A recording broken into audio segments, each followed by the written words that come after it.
All right. Well, let's ask the Lord to help people get into the session today and watch over our technology.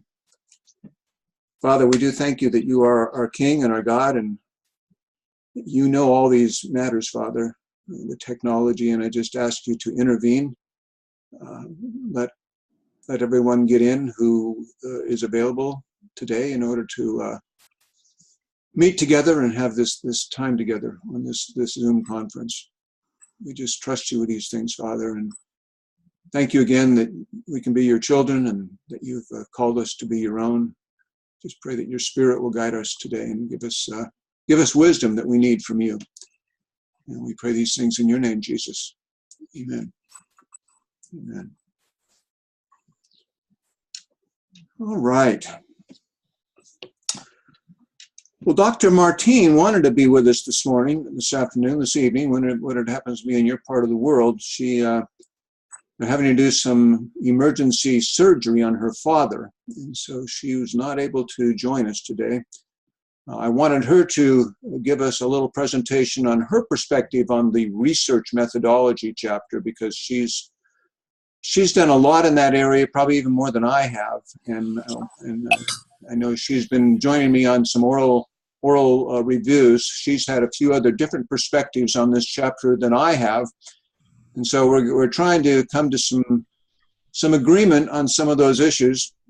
So I'm going to go through some of the work that I've been doing, and she made a video, but it didn't come out as well as we wanted it to. So I'm going to probably have to work with her over the next few days once she gets through this surgery with her father, and we may put a few more of those thoughts together in terms of this research methodology chapter. But I will go over an outline. I also sent you just now, a few minutes ago, a Word document that has the notes for what I'm going to be talking about today. I didn't really want you to have to scramble to take all these notes because it's fairly involved. So if you're able to find that email that I sent, it's probably been within the last 15 minutes. And click on that and open the Word document, you'd have the notes for what I'm doing. I know, Barry, you're in the car. That probably won't work for you. But the notes are there if you just want to listen well today. That will be fine. And I will post these notes on the class too, just so you have them. But I think it helps sometimes if we just kind of go through some of these thoughts verbally with each other today. And then again, as you're working through the next couple of weeks on this research methodology chapter, hopefully between what I'm saying now, the notes that I put online, and we'll see what kind of notes, what kind of video Dr. Martine can bring forth for us. That's what I'll do. All right. Let me just see how we're doing here. It looks like we're getting 2, 3, 4, 5, 6, 7, 8. So we got 7 out of the 12 people right now that are in the class that have jumped in here. Okay. What I'll be doing is putting you on mute at times. So if you go to mute, is because sometimes I'm getting a lot of background noise from places, and so every time you want to talk, you need to turn your microphone back on and then turn it off after you finish talking, just so we don't get a lot of background and feedback that tends to come through. Let me just ask, is there any thoughts or questions you want to ask before I get into the formal part of this lecture today?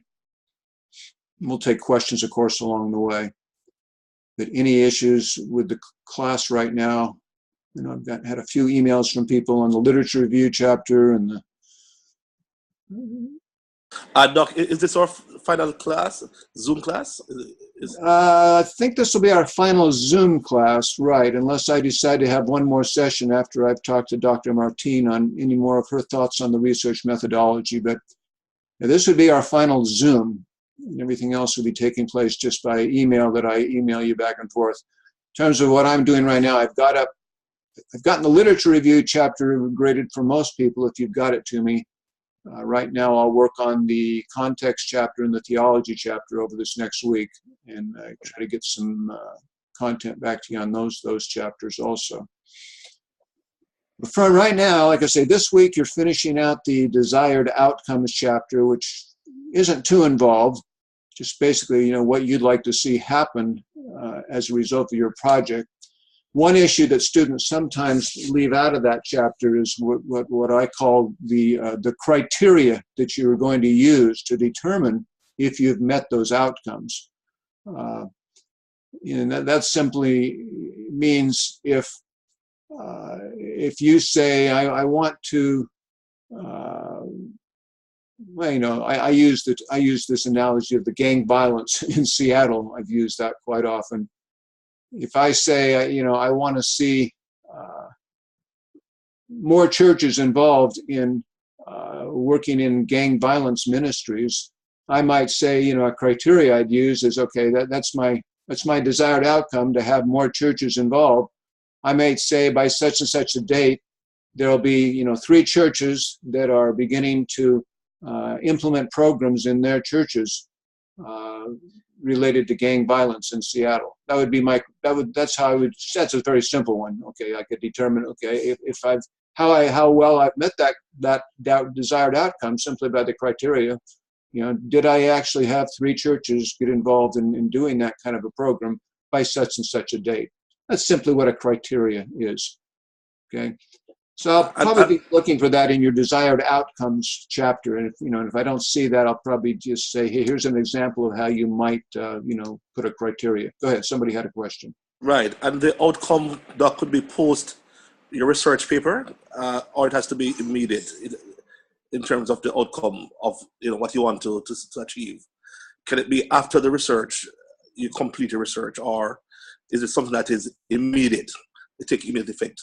Actually, it's probably good just to mention both. You could say, within the time frame of the process for this dissertation, I hope to see such and such. After this process is finished, I hope to see these kinds of results over the next, 1 year, 3 years, 5 years, whatever it happens to be. We're just simply looking, though, so that we can make generalizations and just say, I want to see such and such, but it's so vague that you'd never really be able to determine if it's a goal or not. We used to talk about SMART goals. They're specific, they're measurable, they're attainable, they're realistic, and I forget what the T is. Tangible. Yeah, it's that kind of an issue. When I used to write grants, I would have to put down an objective, and then I'd have to write, okay, how will I know if that objective is being met, and put down a time frame in which I will see these particular, call them benchmarks or results that I'll see happen within such and such a time period. That'll help me know, how well I'm accomplishing that objective, that goal. Okay. Dr. Payne, just a couple of questions. In terms of the chapter 1, do we submit in terms of a final proposal as we upload that information on the template, or do we have to go back? For example, in chapter 1, based upon the sample that I've seen, it has the audience, stakeholders, and so on. Do we need to do that in our final proposal document that will be submitted to you? Because in chapter 1, basically, we looked at the statement of purpose, statement of the problem, and the statement of the purpose. But when I look at the sample that you uploaded, it has, for example, it has definition of keywords, the audience, stakeholders, and so on. Will we be required to do that at this point in time, or that is left for the dissertation? Yeah, I'd like you to fill in those as much as possible. During the class time, I've kind of focused on some of the sections that I think might be more difficult. Defining an audience, I thought would be fairly self-explanatory. Sometimes audience and stakeholders, those two terms are sometimes a little confusing for each other. And an audience is mainly those people that you think that you would hope would actually read the dissertation.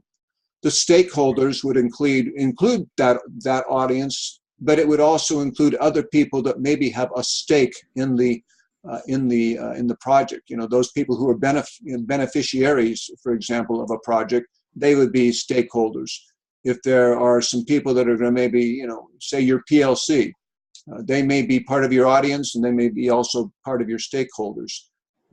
Stakeholders could also be people maybe who are going to help sponsor a program or a project, or there may be some people that you're working with in particular other organizations. They may not necessarily be the audience that you're focusing on that are going to read the dissertation, but they have some stake, so to speak, in the project. The definitions is kind of the, any definitions that are unique, you're using in a particular unique way, or you know, they are words or phrases that are very central to your particular project. You know, you wouldn't necessarily say define transformational perspectives, because you're going to deal with those in another part of that chapter. But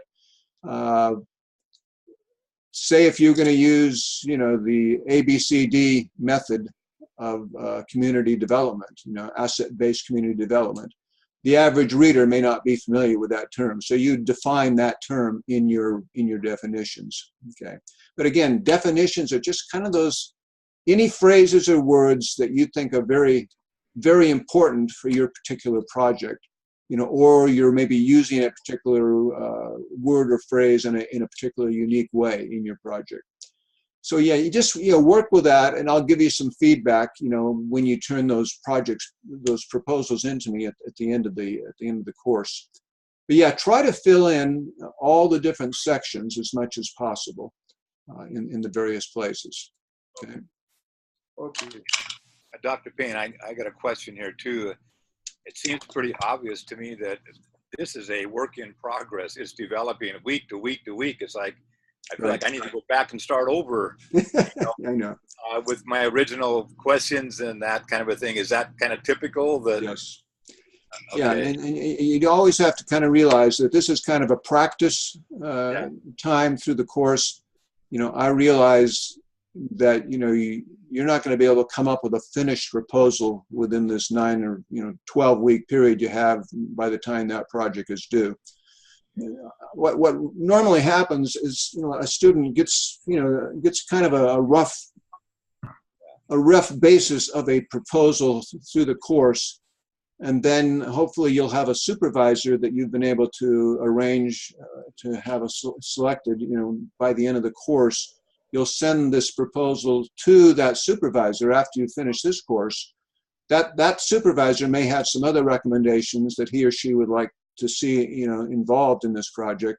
You and he or you and she would kind of go back and forth, kind of talk that through, get those pieces, you know, into the project proposal.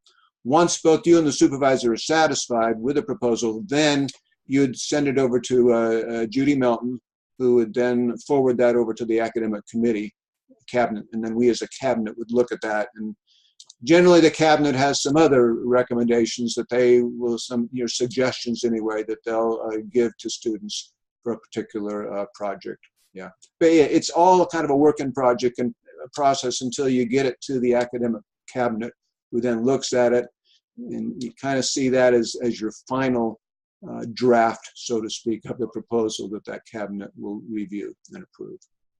Dr. Payne, could I ask one more question? Sure. How, in terms of I noticed when you're doing the dissertation, there are specific timelines that must be observed, right, or should be observed in terms of moving forward. In my case, I have a methodology turnaround in my head, and I'm looking at the timeline, because I was giving myself that, you know, I'm looking at literacy and trying to improve literacy in this particular school. Mm-hmm. And I'm giving myself some time to distribute some questionnaires, get the opinions of some key stakeholders, then put a training plan together, and then implement that training plan, and to see how that training plan will work in terms of giving our students, improving the performance of our students in literacy by what I described as a pre-test and a post-test. Because I think one of the things Baki wants to see is it's the impact of what you're doing also. And so I'm studying how does that work for me in terms of the time that I have at my disposal, because I'm actually working. I've gotten a document from Dr. Milton to try to complete what I'm doing in a 2-year period. So I'm like halfway there. And so I'm thinking how that works for me. I don't know if other students, they're in that position, but I'm actually trying to, I've been given a sheet to finish in 2 years, and I've actually completed 1 year, which means that after this proposal, I go straight into the dissertation period. And so I was just wondering how that will work for me in terms of the time that I have, because I would have liked to give, after the training program, do some observations for maybe a 2-3 weeks or 3-4 weeks, and then to do a post-test with the students to see if there's been any impact on the performance as a result of the training with the key stakeholders. Right, yeah. Yeah, the timing is always an issue to keep in mind, that you've got a very limited, and any dissertation is, is within a particular limited time frame. Sometimes what a student will do is try to use some abbreviated form of, say you're going to do a curriculum. If you're able to do even a small portion of a curriculum, test it with, say, a group of students, and then come up with some kind of a testing mechanism that would even just be related to that small part of the curriculum. You could look at something like that. That's one approach. Your goal is to develop a full curriculum. But you may be able to test a little part of that curriculum. I don't know if that would be feasible or not in relationship to the literacy issue, but you might try to think in those kinds of terms. If there's any smaller portion of a curriculum that you could test, even within a 2 or 3 week period of time, and then do a before and after evaluation of those students who come through that small part of that curriculum. That's one approach. If you really do find the time to administer the whole curriculum, that'd be great. But yeah, you'll really have to evaluate that in relationship to the time frame that you are going to have to work within. So apropos the time frame, Dr. Payne, this is Barry. I'll put my face on here so you can see it, unfortunately. Okay. Is there material out there that gives sort of a broad framework of different kinds of scenarios that would help us to evaluate how long it might take us? So, as Marcello just said, he's got a limited time. Of course, we all do. But he also has a curriculum, and he knows who his stakeholders are. Mine, on the other hand, is much more the understanding that I've got to be a lot more concrete. But being concrete also means that I've got to have a problem and a purpose that is very, very concrete, so that I can develop questions. And then after reading that first chapter that we had to read today for this week of, is it Sine's his name, or Sine, or how do you say his name on qualitative research? I'm not pronouncing it. Miriam? No, the one that's on the D-Min. Huh? Oh, Sensing? That's his last name, I think. Sensing. Okay, but after reading that first chapter, all about the different kinds of surveys, and there's just all kinds of different methods, interviews, and so forth. Bringing all these things into focus, I realized that research you've got to be able to know what your problem is so that you can use the right methodologies to get there. Right. And I'm beginning to feel the weight of all this. I'm sure everybody else is too. Mm-hmm. So back to my original question, and that is there some writing that would give us some guidelines on our particular issue. So mine is a lot more fluid than, say, Marcel's is. He's got a group of students and on literacy that he's working with. I'm assuming, Marcel, so don't get me wrong here. I don't know exactly what you're up to. Unfortunately, I wish I could be in your discussion group. But anyway, that's what I'm asking about. Yeah. Mention the population you're working with, Barry. It's the, I mean to make sure I pronounce it right. It's the Crimean Tatars? Yes, Crimean Tatars. Tatars, that's what I want to know. How do we say that? Yeah, the Crimean Tatars of Romania.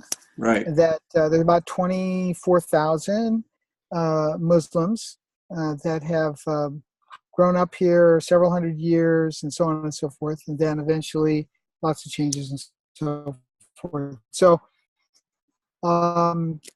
so that's the group of people that I'm working with. We're trying to get a breakthrough of trust, and because they know I'm Christian, they're not stupid, and they're also surrounded by a major dominant Eastern Orthodox culture. Mm-hmm. So they've got it down pat. They know how to work along with the Orthodox here. That's not an issue. And so as far as that goes. So anyway, that's the group of people I'm working with. Okay, yeah.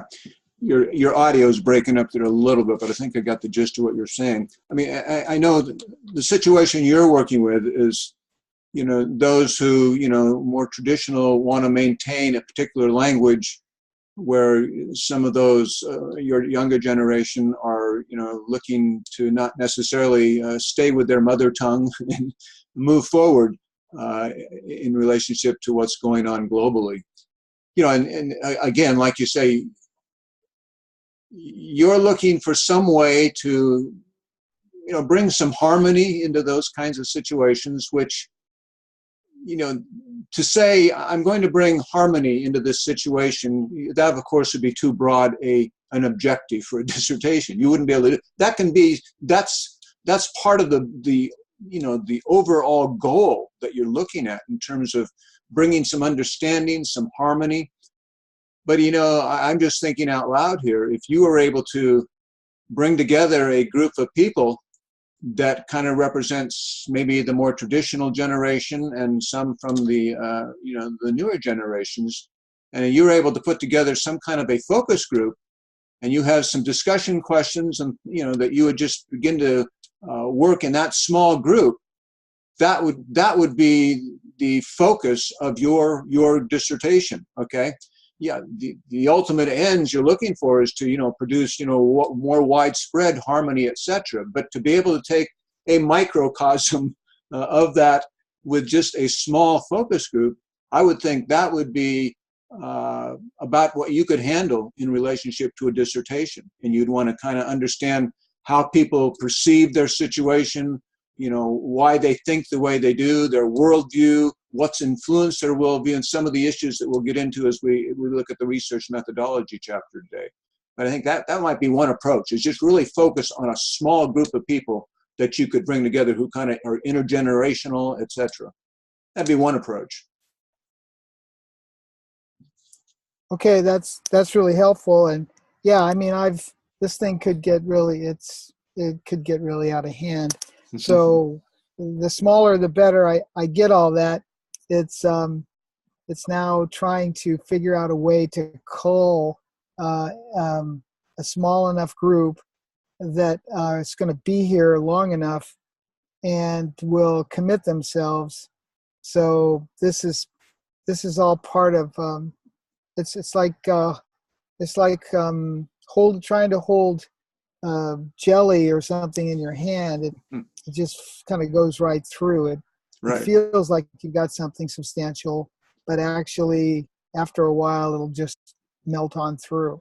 Right. So there's a lot of suspicion, and there's the issue of Islam versus Christianity, and on and on and on, plus the fact that, well, there's just lots of issues. I don't want to take other people's time. Yeah. I mean, that's a good point. That gets, as you try to facilitate and moderate, say, a group like that, that's going to take some group dynamic skills on your part. And really trying to help that group stay focused. Yeah, you could get off onto a lot of side issues, you know, the Muslim religion versus the Christian religion. You could get off onto a lot of issues that I don't think are going to be the focus of your particular dissertation project. You'd really have to work at keeping a group focused on the topic at hand with some very specific questions that you would begin to develop and then use in that kind of a discussion group. You know, for me, I would probably want to design questions that would help understand what are the worldviews of the people involved, and why would one group be more prone to, say, change their language, and another group is more prone to stay with a particular language, and just understanding what's at stake for each group. You know, why is it so important for your particular perspective on this situation? Yeah, you have to just kind of think through that. But for me, it's just try to focus on a small focus group, a small group that you're going to facilitate. Yeah, and trying to find the right people to be a part of that group, that'll be a challenge. We call that sampling, okay? But trying to find some people that maybe you've had some relationship with even, that trust you, that would be another factor, I would think. If you've got a trust relationship with some people, that would help you at least lay some of the foundation as you'd go into what could possibly be a very heated group dynamic. But if you've got some trust relationships already formed with some folks that might help you and be a part of that kind of research, you would have, a head start of the game. All right, sounds great. Thank you. All Appreciate right. your input. Mm-hmm. All right. Well, let's see if we can get through some of this material that I've got for us to look at today. I'm going to share my screen. Let's see.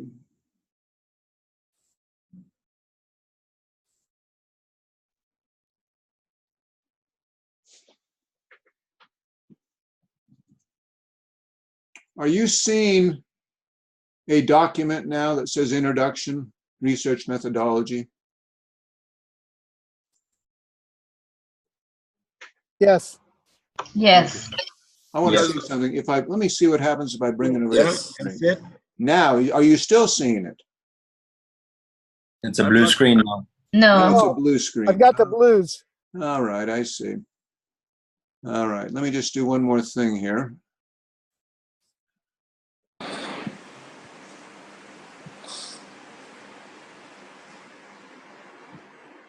Okay, if I share this desktop. Okay, now are you seeing that document?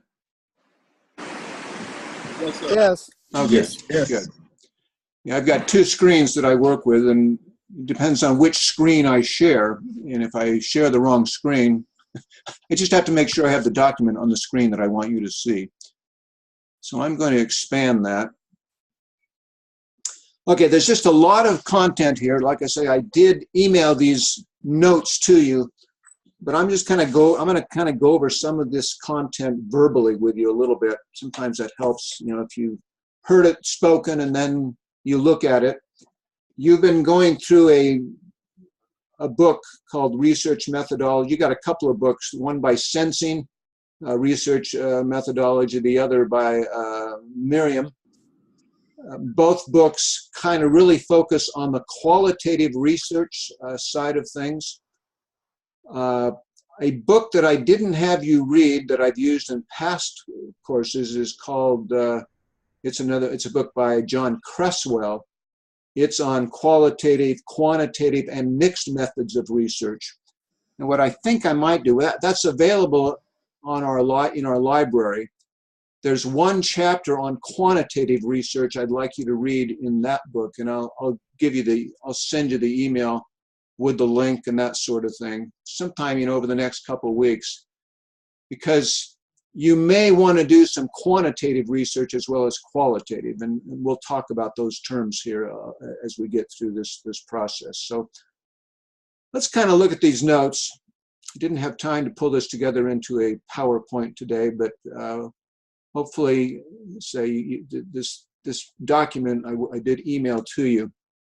So as BGU students, whether you're a DMIN or a DTL student, we really focus on what we call facilitating transformation, okay, in the lives of people, or in cities and communities and organizations. That's kind of the bottom line, the overall objective that we want to see through a dissertation process. Okay. Tim Sensing, that's one of the books we've mentioned. He says in his book that people involved in our research projects should not just be subjects. Okay. They should have an active role, helping to define the problems and the solutions. Sometimes in pure research, we may not think of the participants in the research any more than subjects of our research. But as Sensing says, we want to help people feel a part of the issue of both defining the problems and defining the solutions. If we're going to function as transformational agents within our context, within our cities, within our organizations, people can't feel like they're just being used as research guinea pigs, so to speak, right? They need to feel that they are with you, a part of you, a part of the thinking process as you're working on any particular issue within a particular area. Okay, so that's an important concept, I think, in the kind of research projects that we're working with, trying to accomplish in our BGU context. The term action research, Tim Sensing also uses, and we use it in our final project handbook. It just simply means that as researchers, we are involved with the people. We're facilitating real transformation in the lives of people in their situation. And very, very, very possibly, you're very much a part of that context. When we're talking about the situation there you were talking about, Barry, you're living in that context. Okay, so you're experiencing some of that tension, and that's a good thing in terms of the kind of research, the participative research that we want to be involved in here as BGU students. As you get into this chapter 5 of the proposal, which is called the research methodology, there's some specific content that we want to see there. And let me just say too, just as a sideline note, the first 5 chapters of your proposal, the introduction, the context, chapter 2, chapter 3, the literature review, chapter 4, the theological chapter, chapter 5, the research methodology chapter, those 5 chapters actually become the first 5 chapters of the actual dissertation, okay? So the work you're doing now, you're actually starting to work on those first 5 chapters of the dissertation. So everything you do in a proposal is not just, only precursor work. You're actually working on those chapters. As you get into the actual dissertation writing, you'll take these chapters, and because hopefully you will have done more research, more thinking, you'll be able to expand these chapters, okay?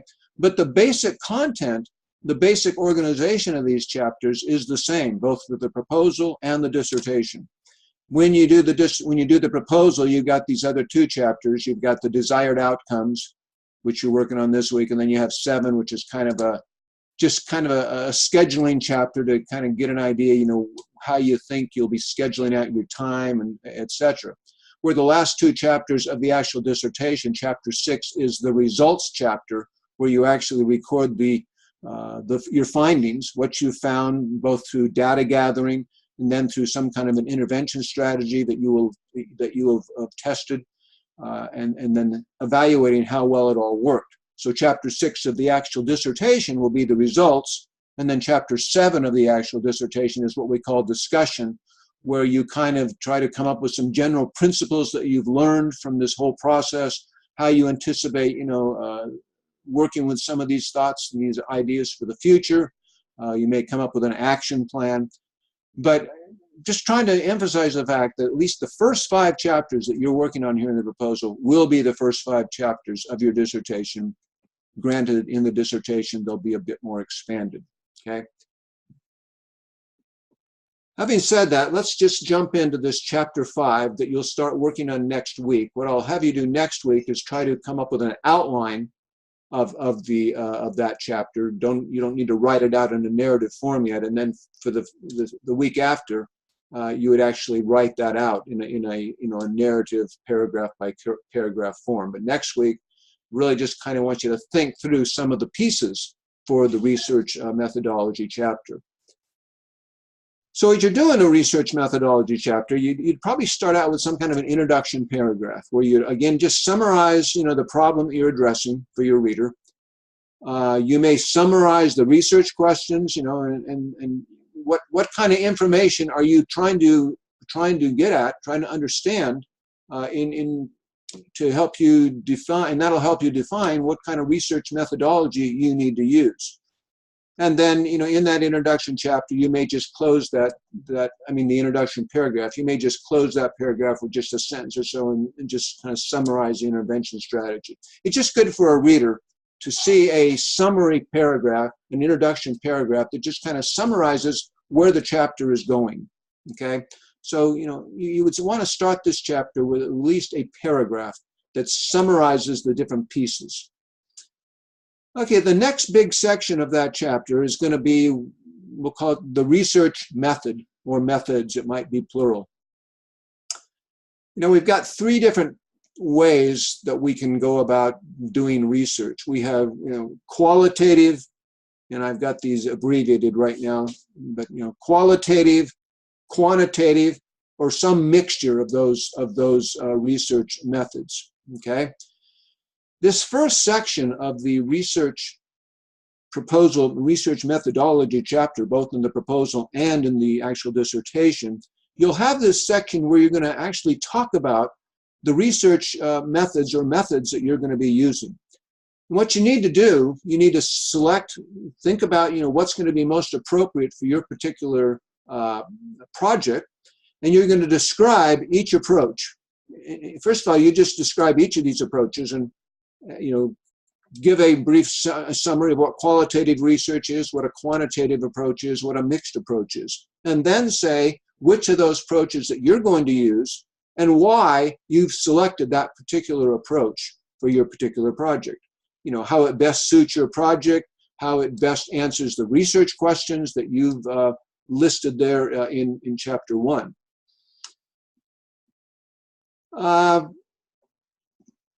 There's 2 types of information that qualitative research focuses on, and I don't want you to think about this too much. I was looking at some notes from Dr. Martin, but I'll just give you this philosophical basis, and these are talked about a little bit in Miriam's book. I was just looking. She talks about the ontological and the epistemological.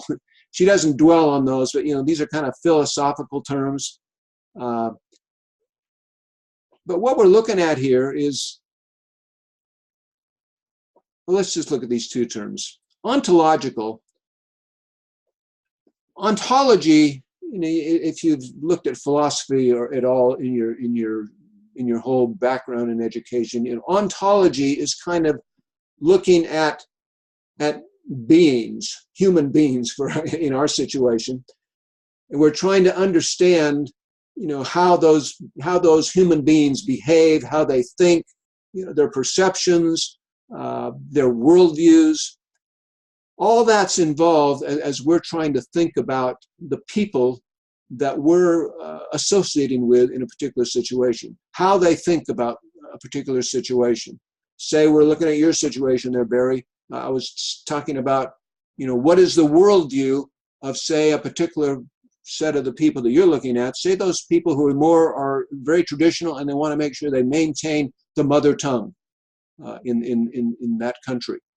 there's a worldview that's behind that desire. Okay, so an ontological question would be, what is the worldview of a particular person who is causing him or her to think, behave, function as he or she does in a particular situation. Epistemology is, and that term gets really slippery. That's why I'm not even sure I want to use it. But the pure technological meaning of epistemology is really the study of knowledge.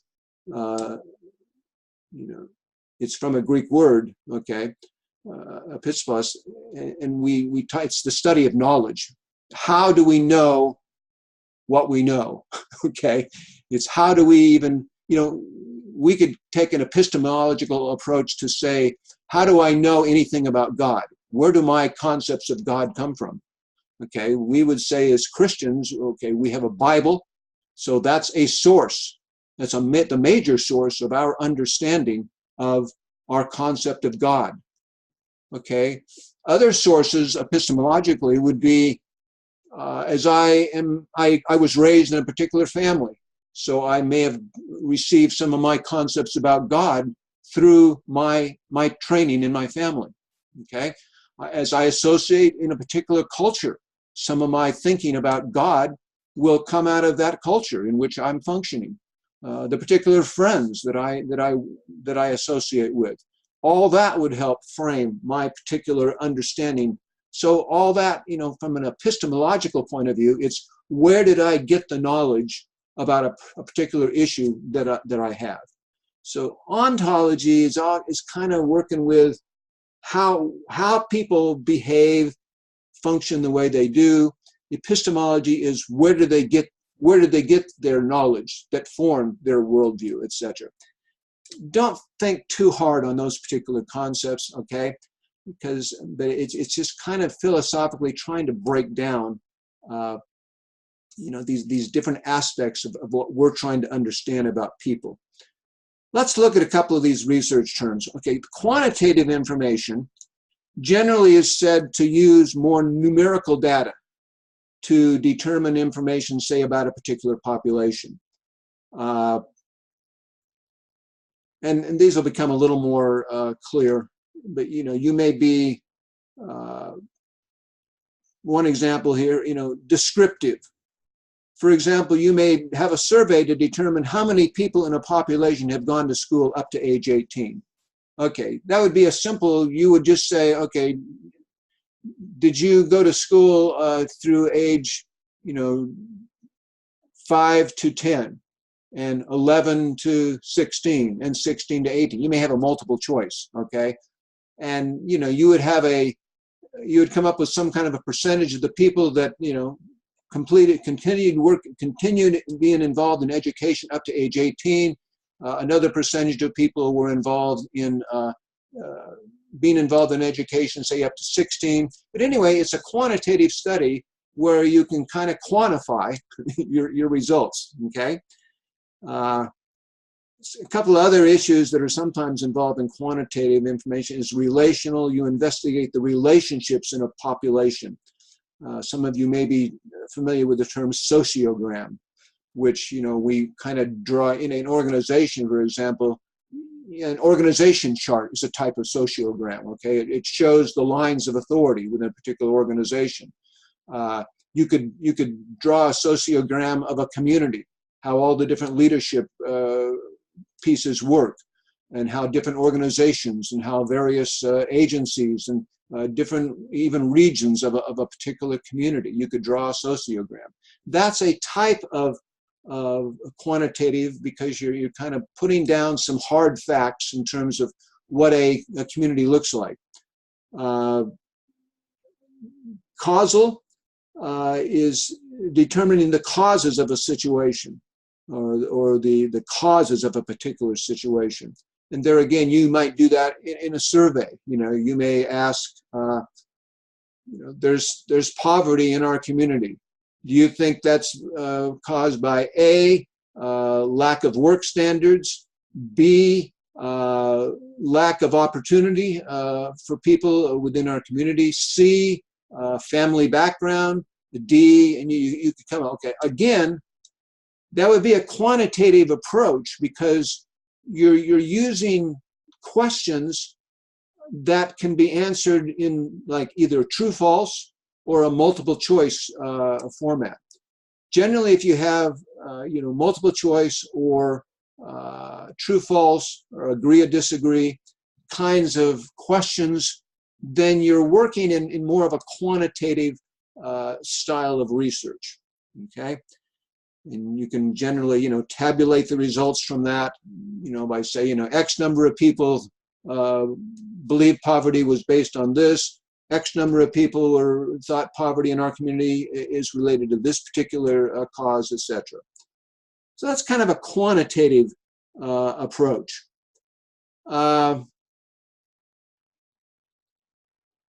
Yeah, in the notes, I didn't get the qualitative in there. We're going to look at the qualitative in more detail here in a bit. But, the qualitative approach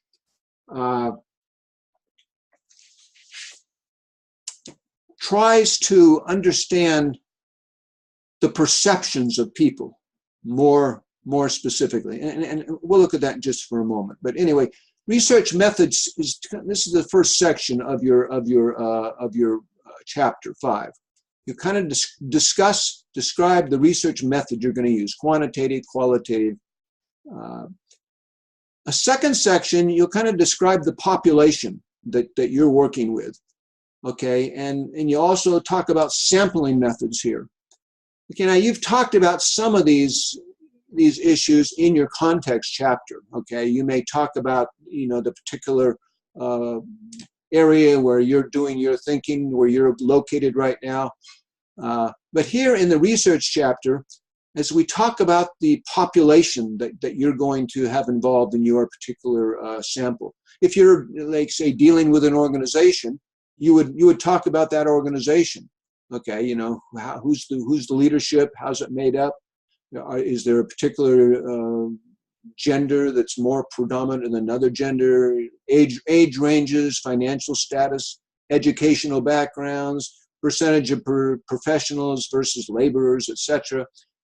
But all those are part of the characteristics of a population, okay, that you're dealing with. You'd also want to describe the sample that you're going to use, from that particular population. And you would describe some sampling techniques that you used in order to determine that. And we'll look at a few sampling techniques here in a few minutes, what that means. Like, I just told Barry, say if he was dealing with a group, say 24,000 people, but he needs to, say, put together a small focus group, and he's dealing with people that kind of have more of a traditional mindset in terms of using a mother tongue versus a more progressive mindset that aren't necessarily as attached to that mother tongue. You need to think about, okay, how can I bring together a group of people that are going to be representative of, say, those two sets of worldviews within that particular population, okay? That would be a type of sampling, as I would think about sampling. Okay, but in this section of the research methodology, you're kind of describing the population and then how you think you'll go about pulling out a sample of that population to use for your particular research project and why you chose that particular sample. Now, at the proposal level, you may not know yet, what that sample is going to look like. But you could at least in the proposal, let me get a drink of water here a second. You could at least in the proposal talk about what are some of the factors that you need to consider as you're selecting a particular sample of people that you're going to somehow research and try to understand their thinking, their perceptions, their behavior, their worldview, whatever it is that you're working on. So that's kind of the second big section here. The third big section of this chapter is the actual data gathering methods or strategies. If you want to get technical, we'll call this strategies. I've been talked to at times when I've used the word methods when I'm talking about data gathering. A method is, that term is often reserved when you're talking about a quantitative method, a qualitative method, a mixed method. When we talk about the actual tools or strategies, we might use those terms, strategies or tools. Indicate the specific strategies you're going to use and why they're best to use to answer your particular research questions. That's always the issue in each of these sections. You need to say why you're using the particular quantitative, qualitative method you're using. You need to say why you're using the particular sample that you're going to be using for your population. Here in the strategies, you need to indicate why I'm using these particular strategies. Strategies are things like, surveys, focus groups, case studies, interviews. All those are tools or strategies that might be used within the context of a particular qualitative, quantitative method. Indicate the purpose for each method. What kind of data you're trying to understand, and so why this particular method would be. I keep using that term, but why this particular strategy would be the best to use. If I'm trying to get information, do I think a written survey would be more helpful? Why do I think that might be more helpful than, say, sitting down and interviewing people face to face or meeting with them in a focus group? If I'm going to use a focus group or an interview, I might say why that would be the better choice for me to use within my project than, say, using a written survey. Okay? So again, the idea is to always, in these sections, say what you're going to use, what you're going to do, and why it's best suited to your particular project. This term triangulation, if you've read, you may have read that term in Sensing's book if you've gotten to that point. Triangulation simply means that we are trying to validate the data that we are getting at in a few different ways. I may choose to do a survey among a group of people, but then I may choose to interview some of those people to even talk about their answers a little more in depth. And so I would possibly have an interview and a survey. I may then choose to bring some of those people together in a group situation and see how they function in a group setting, okay? And so I may have 3 different tools I'm going to use here to understand the perceptions of people in a particular situation. I may use a written survey, which may be a little more of a quantitative method if I use closed-ended questions like true, false, or the survey could be even a little more qualitative because they're more open-ended questions. Tell me why you think about such and such, and you're asking them to write that out, okay? Then you may be doing some one-on-one interviews with those people that you may talk about that survey, and then you may bring those people together into a focus group. That's three different ways that you're getting at some of the information, the thinking of people, and so we use the term triangulation, okay, which is often used in the research language, okay. And there again, just indicate the purpose of each method and how it relates to your research questions. Everything always goes back to the research questions. How do these particular strategies, these tools, best help me answer the research questions that I have listed in my chapter 1? Okay, let's see. Yeah, we've already talked about anticipated sample size, age ranges. That'll kind of go up there. I've kind of worked with this outline a little bit, so that part there really kind of goes up under population. Let's talk about this next part, the intervention strategy.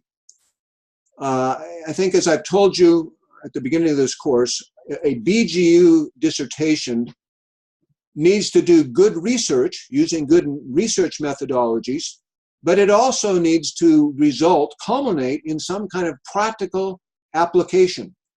We use the term, we see ourselves as scholar practitioners, okay? Scholars know how to use good research methods. Practitioners know how to apply their work to working with people in ways that produces results, okay? So the intervention is really the practical way that you are going to begin to address the problem, okay? You're going to indicate how the collected data will help develop an intervention strategy. You'll try to indicate some of the steps for designing this intervention strategy to address the problem. You know, will you need to do some planning sessions with a group of people? Will you need to recruit some other leaders to help you in a particular intervention strategy? Will you maybe conduct a city consultation? Will you maybe bring together people in a planning group? Will you maybe design a curriculum and try that out with a group of people, or are you going to be part of that curriculum? That's the practical application intervention strategy that you start to describe within this section of the proposal chapter. Let's see, you know, because, yeah, teaching curriculum, seminars, city consultations, organizational strategic plans, you know, organizational assessment plans, you know, those are all examples of possible intervention strategies that you're going to maybe utilize within your project. Okay, and then the evaluation method is, you know, how will you determine the effectiveness of this project? Okay, first of all, you'd want to know, you know, what are your objectives? You know, you're working this week. What are your desired outcomes? What do you want to accomplish through this project?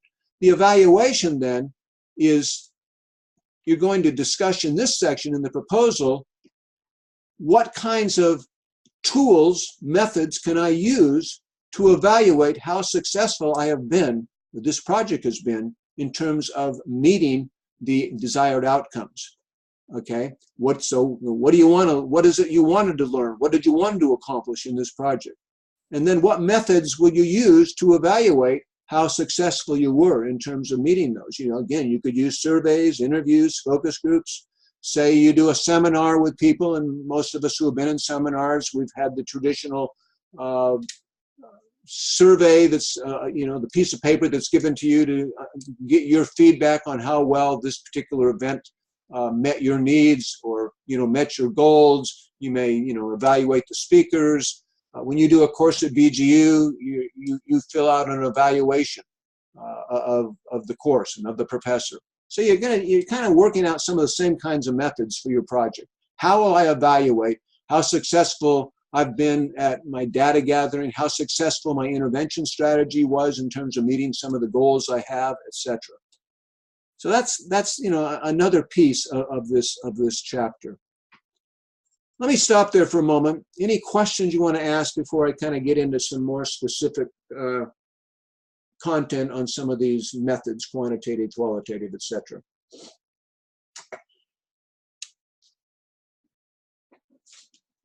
Well, I have a question about the questions that we're supposed to create that will sort of give us the guidance that we need for both our interventions and our evaluation. So we are, I guess I would assume that most of us here are in the process of creating those questions. Right. And my question then is, how do we know when we're on the right questions? It's an epistemological issue, but it also involves some ontology, not oncology. That's my wife's habit. Right.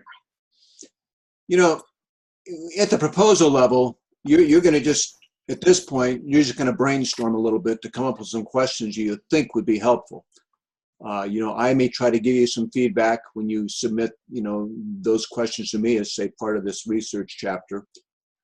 You know, I would suggest, you know, even in terms of designing the questions, that you would look for some people that you feel could give you some helpful insights into the kinds of questions that need to be asked. You have, okay, at BGU, you have a personal learning community, a PLC.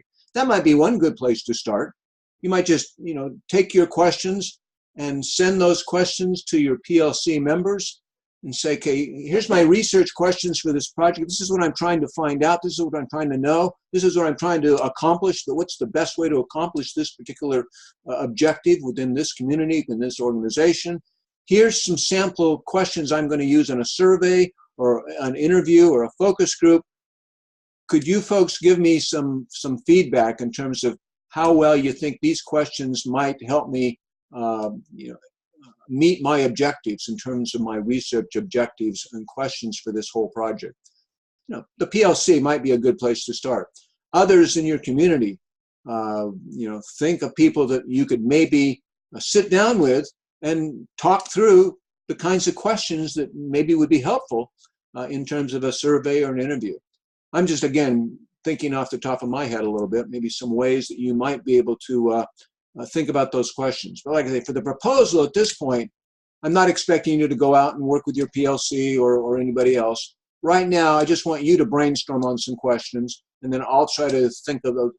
I'll look at your questions and maybe give you some feedback on those questions. But as you get into the actual dissertation project down the road, you'll need some help, some feedback from others to even possibly design questions that will be helpful for you to understand what you're trying to understand in terms of this project. Dr. Payne, earlier you had given us, I think, part of our chapter 1. We had to come up with some research questions, those broad questions. Right. And I think those broad questions would have pointed us in a particular direction as to what we want to really research in relation to the problem statement. And so I'm listening to Barry, and I'm thinking from those same broad research questions and the problem that he wants to look at, maybe that might also be a good starting point for him to determine what kinds of questions he may want to elicit from the various respondents. Right, yeah. Yeah, since Barry mentioned his project, we can just keep using that, I guess, as our model, and that'll give you some help, Barry. But say a research question in Barry's project is, what is the predominant worldview among the Crimean Tatars? Is that right, Barry? Did I say that right? Tatars, like guitars, but it's Tatars. I should remember that since I've got a couple hanging on the wall. Okay, Tatars. All right. So I would say not Tatars on the wall. Not Tatars. No, I've got guitars on the wall. Okay. So I would say, what is the predominant worldview of Crimean Tatars who desire to maintain their mother tongue? Okay, there's a particular worldview behind that desire. Okay, then I would need to, okay, that's the research question. That's the broad, one of the broad understandings that I'm trying to determine through this project. Okay, if I was going to, say, be in a focus group, we would have to think of some questions that would help a focus group deal with their particular worldviews of the various members. I'm drawing a little bit of a blank, but can anybody think of, say, a specific question you could ask members of a group that would help you understand their worldview? You wouldn't just ask them, okay, what's your worldview? That wouldn't be meaningful. But you'd need to try to understand. Think anybody maybe the question. Go maybe ahead. like, yeah, maybe like what are 2 or 3 core values that you live by? That's good. Another one could be like, what informs your worldview? Questions about what informs your worldview. Okay. Is it your religious belief? Is it your education? Right. That's good. That'd be very good. Yeah. I was thinking along those same lines. I might say, within your family, tell me about 2 or 3 important values that you know were important in your upbringing. So again, we're getting at the worldview question subtly, okay? But we're asking, like Vita just mentioned, okay, what are some values that you live by? I said, okay, what are some values? What were some important values in your family growing up? Those kinds of questions would help you understand what's the worldview that this person is coming from as he or she is working in life today. But we all came out of a particular family structure background. You may look at your culture and say the same question. What are as you've grown up in this Crimean culture, what are some important values that you think are just central to my culture as a Crimean? Okay, those are just some sample questions, I guess, that we might use in a survey or in a focus group or in an interview to understand the research question. What is the worldview of one set of Crimeans who are more traditional, holding on to the mother tongue?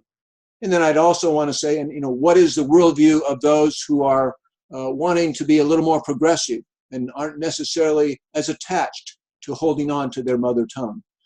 That again is a particular worldview. That would be interesting to look at. Some of those folks, looking at their family values, were they different? They may have been some of the same as some of the traditions, but then as they got into the work world, etc., just the necessities of life may have determined why they feel it's more important to move possibly away from use of their mother tongue and some other language. Again, we're kind of focusing on this particular issue with Barry, but hopefully you can maybe use some of these applications as you're thinking through your own project, as you're working on this chapter, trying to come up with some questions that will help you answer your research objectives, your research questions that we're talking about in the first chapter. I'm going to just go over a few things here very quickly. And I'm going to have you read about these maybe a little more. I said quantitative research, it has not been used as much in the BGU dissertations. Now with Dr. Martine coming on, she has used that process a little more in some situations. So she may bring some of that to us in terms of quantitative. But let me just put down what I've said in terms of a quantitative approach. A quantitative approach often begins with a hypothesis, a supposition. Okay, that you start with I think such and such. Okay, and then you design an experiment or something to test that hypothesis. Number two, requires standard statistical methods to design appropriate research, etc. And we'll talk. If you're going to really do some quantitative work, you'd need to understand that a little more. And one of these textbooks that I'm going to have you read one chapter in will give you a little more background on that. But quantitative research also often involves what we call repeatable results. That you can do the experiment again and again, and you get the same repeatable results. Here's an example. An automobile manufacturer, okay, designs a car door to withstand a 35-mile-per-hour crash. So they design an experiment to test that design, okay? And they must have a sufficient number of tests. They need to run that car through a sufficient number of tests to determine if that particular car door will withstand a crash up to 35 miles an hour. A typical election is a type of quantitative research. We have political leaders. We have a ballot, which is basically a quantitative survey, okay? They're multiple choice answers. I select candidate A, candidate B, candidate C, okay? And so that ballot, those votes are tallied, and we come up with the person who won the election. But that's basically a quantitative research, if you will. Here's a manufacturer designing an experiment to test, doors. They run cars through a test and crash them into a wall, or have another car crash into that door, or a voting ballot. Again, another type of quantitative sample. The accuracy of a quantitative, traditionally in a pure quantitative sample, the accuracy depends on a large enough representative sample, okay, that's well designed, okay. For example, the opinion polls of a population of people. It involves enough people from a diverse group, ages, genders, social status, etc., to give you representative results. Example, and I put this, I think, in your notes next week, you'll see it. There's a website called surveysystems.com/sscalc.htm, and you'll get this next week, that website. That website allows you to plug in, say, for a population, say 100,000. Say I have a community of 100,000 people, and say I'm going to survey that community on their opinions on a particular topic, poverty, teen pregnancy, or whatever it might be. If I have a population of 100, and I want to have what they call a confidence level, I want to have a 95% level of confidence in my results.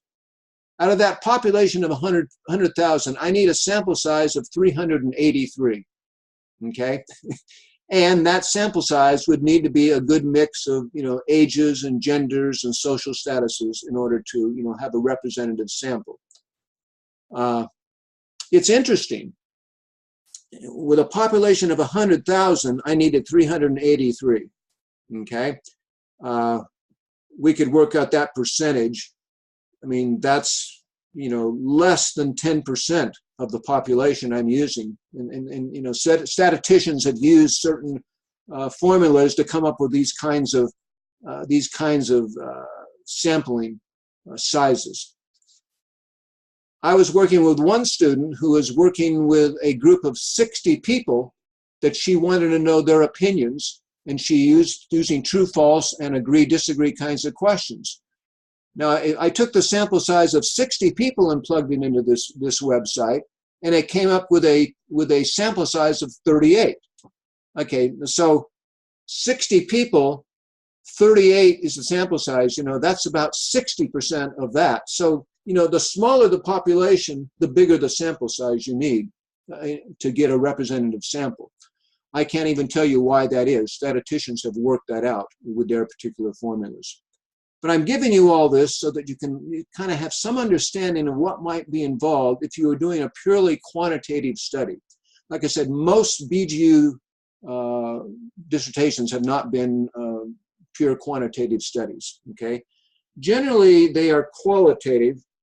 We're going to run out of time here, but let me just kind of go over the qualitative approach. A qualitative approach means that the hypothesis or the theories emerge from the data. Remember, the quantitative, I started out with a hypothesis. This car door will withstand a crash of 35 miles an hour. For a qualitative approach, you don't generally start with an assumption or a hypothesis. And also, you tend to use words more than numbers, and you can usually use smaller sample sizes in a qualitative approach as opposed to a quantitative. As you're reading about qualitative research, you'll run into some of these terms. I think Miriam might use this term in her book, grounded theory.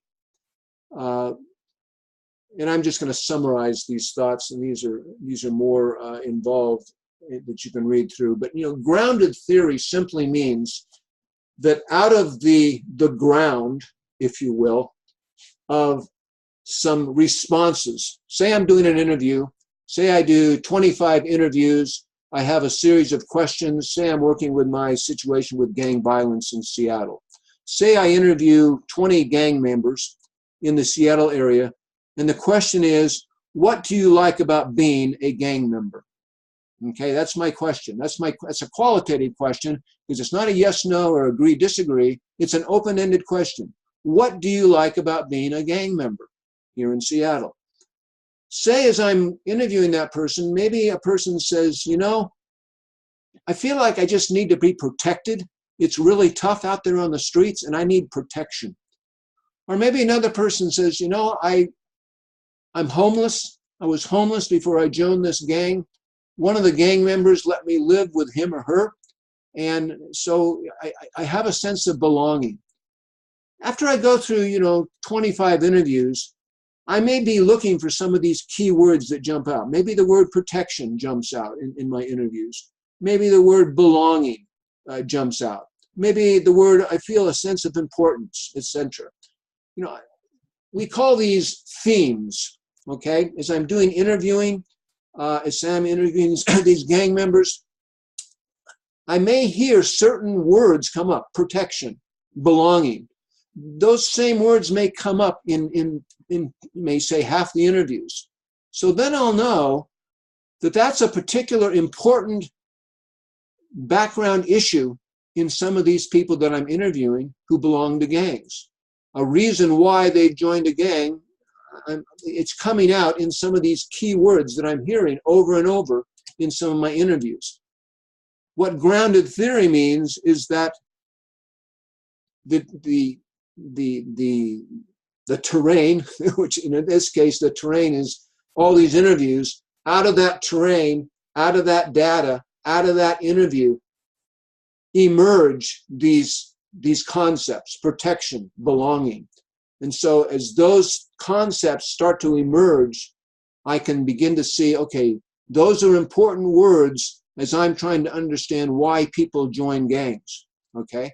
I could have started out with a hypothesis why people join gangs, and then I try to prove that hypothesis. That's more of a quantitative approach. A qualitative approach, though, is the themes, the causes, the concepts emerge out of the interviews, whatever, the focus group, whatever it is I'm doing. Does that make sense? Okay. You'll run across maybe the term narratives. Here, a narrative approach is, instead of me having some structured questions that I might ask a person, I may just ask a person to tell me about the first 15 years of your life. And then I'll be listening, and you probably need to get permission to tape record those sessions. And then again, you can possibly be listening for some themes that jump out.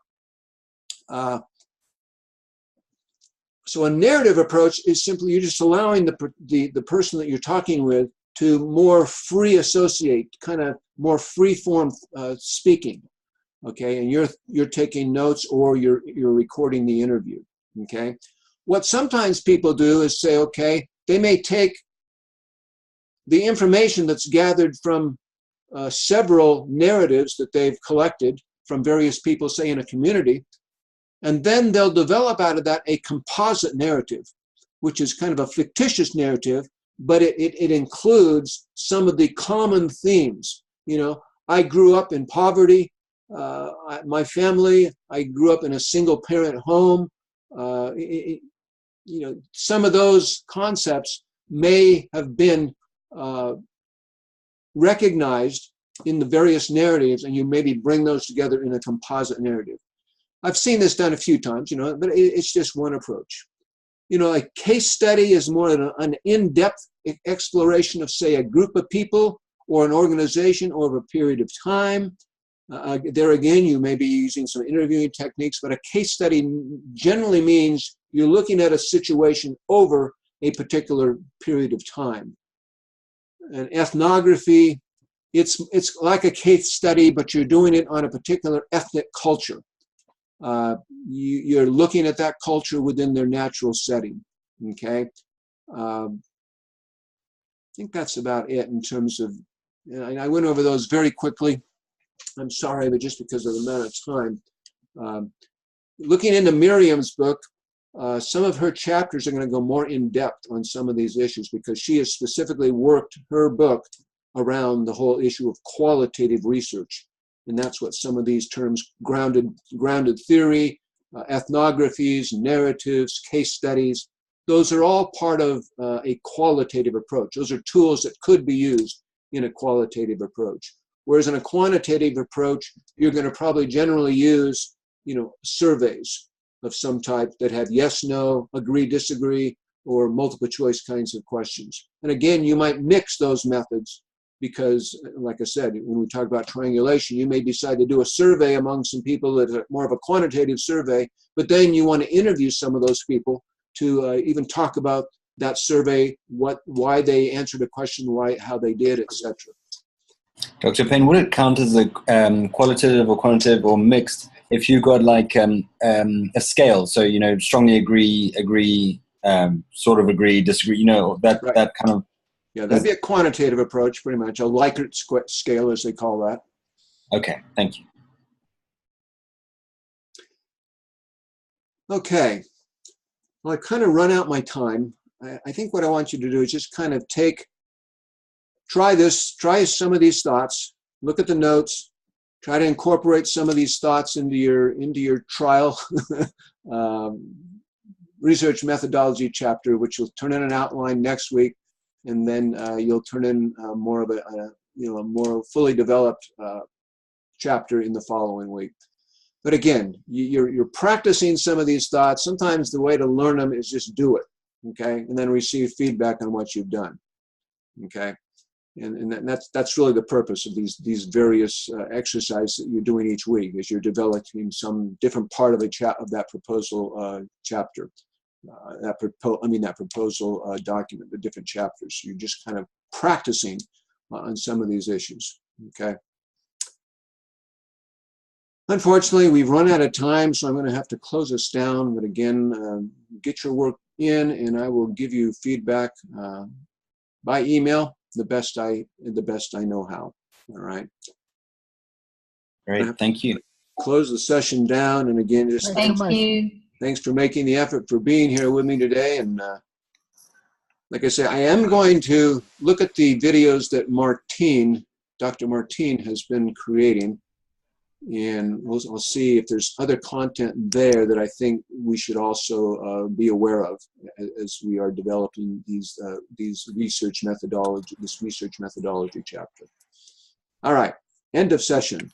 Does